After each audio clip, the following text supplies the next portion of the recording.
why are we getting married? And I'm like, you tell me. You asked me to marry you. I know.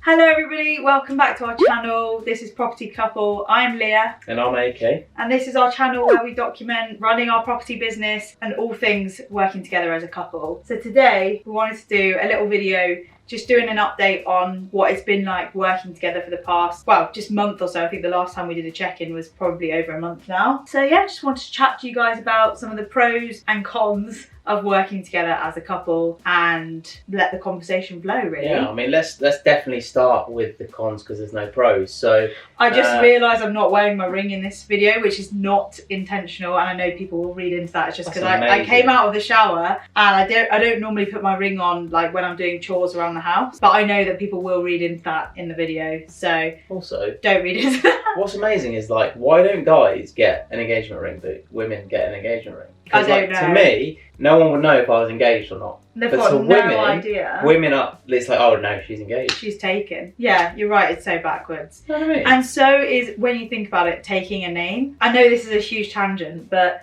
taking a man's name. Why does a man never take a female's name? I don't know, that's just the way it was. That's just I'm tradition. not bothered if you took my name or not. Like, I'm not I know that you're sort not I'm not that bothered. sort of person. If you said to me, like, yeah, I'm not going to have your surname, I'd be like, cool. Yeah, because you're the kind of person that questions traditions anyway. Yeah. So for you, you're not like, it'd be unthinkable for you to not take my name. You're just like, well, that's fine. Like, it's Yeah, I'd actually be a like, bit logically, does it a make more hassle. sense for you, yes or no? Yeah, exactly. I'm quite lucky in some respects that you're just so logical through life. Like, it's your biggest strength and your biggest weakness. So much so that, like, when we have conversations about marriage, getting married and stuff, it will be you saying, why are we getting married? And I'm like, you tell me. You asked me to marry you. I know, I was like, so oh, it's yeah. like, you know. Yeah, so working together as a couple. I never thought I'd actually work with my partner. Yeah, I know. I never even thought I'd have a partner. I mean, I thought I'd have one, but I didn't. You know, you don't really think too much into anything. No. No, you're like, I don't, because I'm I'm an like overthinker. constantly thinking about like a million things in the future. Okay. I think, yeah, so working together as a couple is good, and it also has its challenges. I'd say, what would you say the best thing about working together as a couple is? I'd say the best thing is that we know we've got a shared goal that's aligned, and we know what our why is. So for anyone who's new here that is not following us at all, maybe you've just landed on this video because you've seen in the title working together as a couple and you're in a similar situation. AK and I are trying to build, are building, not trying to build, a property business that can fund our future life and pay for us to have a comfortable living. There's a huge amount of work involved. We have to raise capital to invest into our business that then works for investors and can pay us as well. So there's loads of moving parts to the business. There's like the raising money, finding deals, executing those property deals, getting projects up and running and rented out. And then there's also going to be like flipping in the future as well. We haven't even started flipping yet. One of the amazing things about working together is the fact that we know what we're doing this for. So if there's a day where we're like fed up, don't want to do it, just want an easy way out, we both have the shared aligned goal, and it can help us recenter and come back to why we're getting up out of bed and doing it. So I would say that's one of the best things about working together, because in other working relationships you might show up to your old job and you're not there for the same reason that person's there. Yeah. You know what I mean? Like, you're working for someone else's dream. Yeah, it's interesting, isn't it? Because, you know, what we're doing isn't for everyone, and No. it's neither the right way or the wrong way. I think we have just found something that seems to work for us. Yeah. And both of us are similar in terms of wanting to sort of be our own boss in a way and build our own sort of business. And, you know, although I worked in a regular sort of office job and was an employee for the best part of 99% of my career, So right? you're about to say 99 years. No, not 99 years.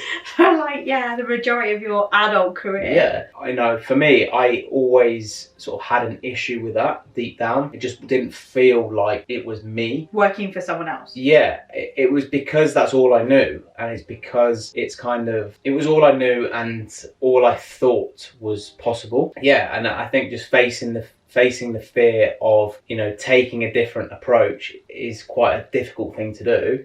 I don't regret it. I'm so happy I have done that. Working with somebody like you, we're more aligned on that basis. So that's a really good thing. Yeah, because there's one thing working for a boss in a 9 to 5, and then there's another thing being self-employed, but then there's another level above that is being self-employed with your life partner, and you are running a business together. I think like that's another notch up or sidestep from being self-employed, because you're like, not only am I responsible for my own work amount that I put in, they are 50%. If you're 50-50 in your business like we are, you're 50-50 in it. So there's going to be obstacles, there's going to be problems, and we've had a lot of problems lately that have cropped up. I think it definitely naturally puts a lot of pressure on the relationship. And I think there's one thing somebody said to me, it was a guy called Justin, and he always said to me when I first met him, he goes, he's still alive, by the way. Yeah, he's still alive. It's just the way you said it. It's amazing. I was like, and he said what he said to me once, I was like, oh my god. No, but he did. So it stuck with me forever, because he goes, mate, if you want a healthy relationship, you need to treat your business like a business, and you need to come to the table,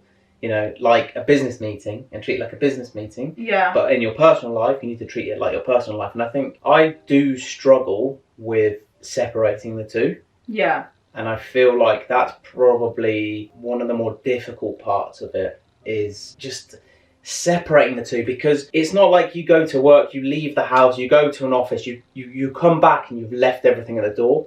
But, you know, there's no location difference. Like you wake up, you do your work, that's part of your business, you come downstairs, we have lunch together, we're still in business mode. There's no differentiation between the two environments, between work and pleasure and life. Like my office is at home, your office is at home, and everything is blended into one. Whereas when I was working in a job before, I'd kind of do what I needed to do and then leave it all there, and then talk to you in a different way, and approach things in a different way. And although you were like desperately unhappy at your old job and had way more mental health issues going on and just everything, your Crohn's flare up and all of that, our relationship was 10 times better when you had a job compared to now. So like, maybe not 10 times, but it was better.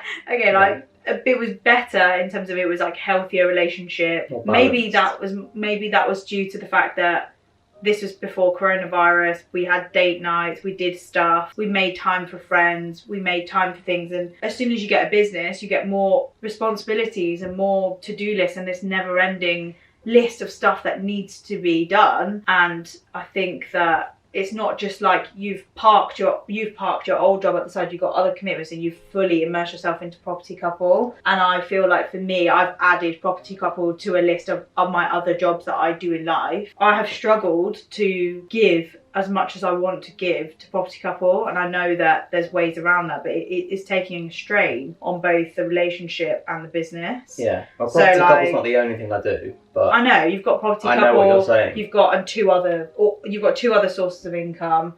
And like I'm not going to go into it on here, but anyway, it's definitely a strain. You make a really good point. I think what's really interesting as well is when I was working in a job, it was different, because there wasn't pressure on, if I didn't do work, or if I didn't do a certain thing in the job, the only people that were affected would be employer and potentially me, in terms of like reputation or like whatever, right? In a business that you have with your partner, if you don't do the work, it affects you and your partner. I agree. And that's a big thing.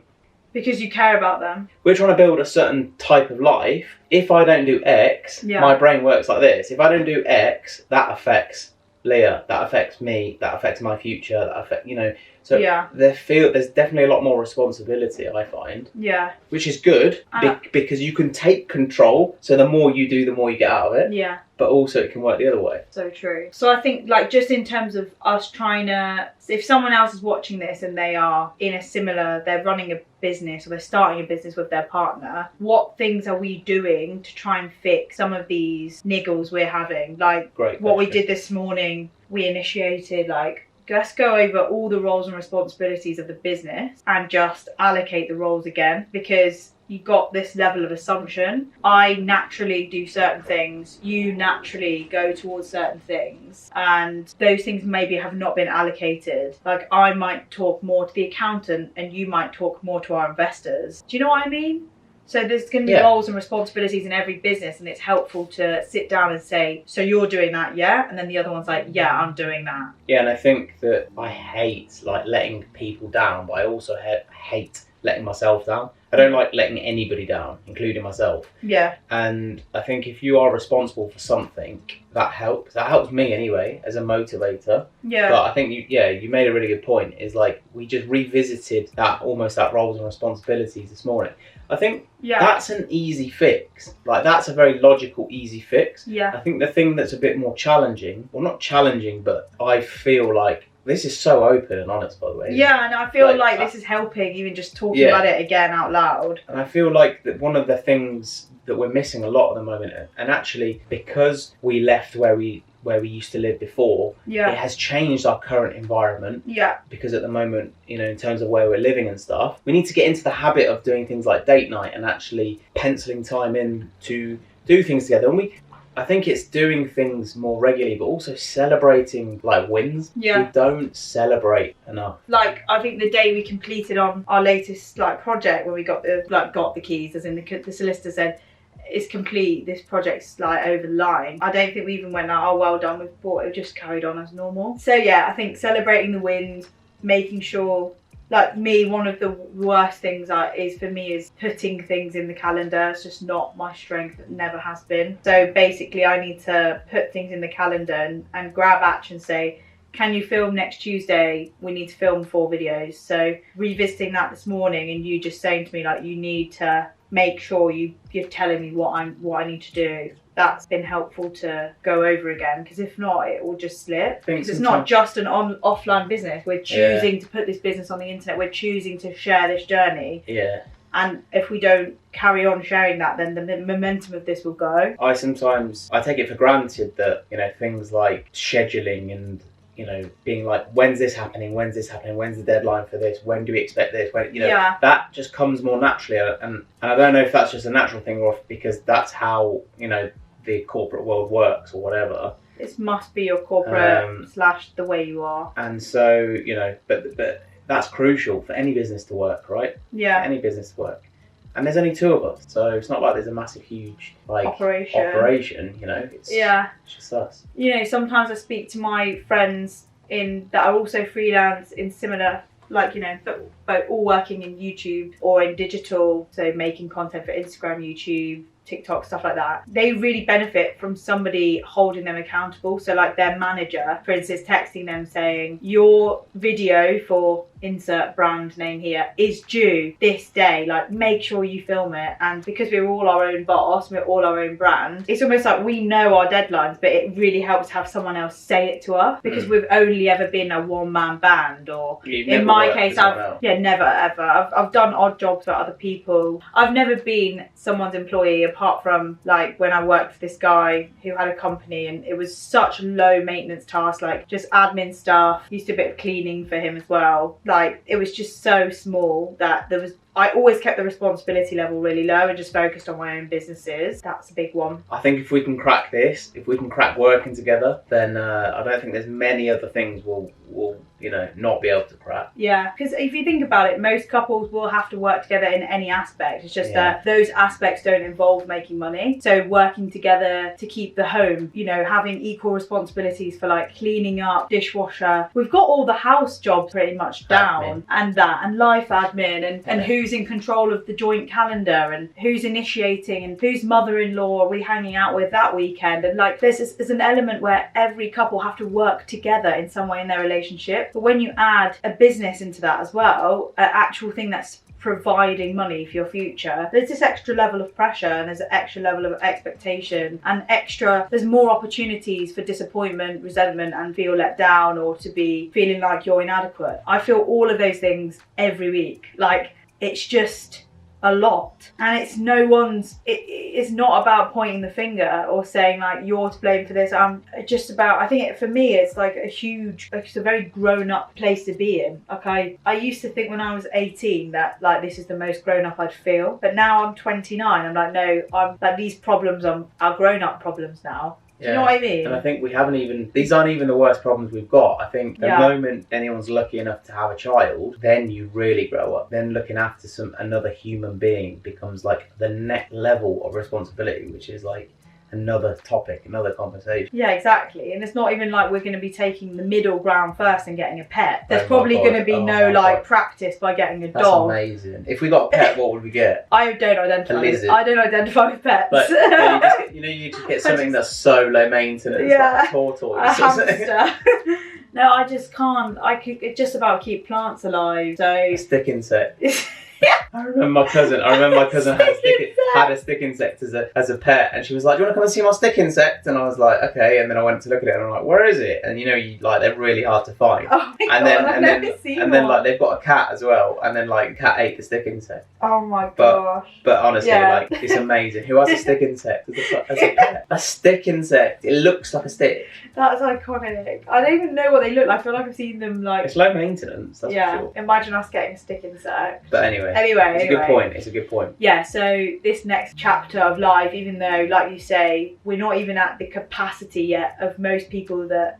Well, I don't want to be one of those people that's assuming you can only feel real problems when you have kids. There are real problems that people absolutely experience without kids. But you're saying that that's hopefully in our future, and when we add that to the mix, we need to be in the best possible place we can be so that any challenge is possible for us. Yeah. So I'm in agreement with that. That was a deep dive. That was a deep dive. So for anyone watching this that has just started working together with their partner, or is thinking of working together with their partner, or has been working with their partner for way longer than the 2.5 years we've been working together, then I just would say go back to your roles and responsibilities like we did this morning. Go back to what it is that you expect of each other in the same way that you would in a business meeting, and try and put your relationship to one side when you're doing your business. And it's just got to be the only way. And if you've got any tips as well, like leave them in the comments below, because we'll definitely read them and take them on board, because I think we're both really interested in this subject in general. Working with your significant other, it feels like it's not what nature intended.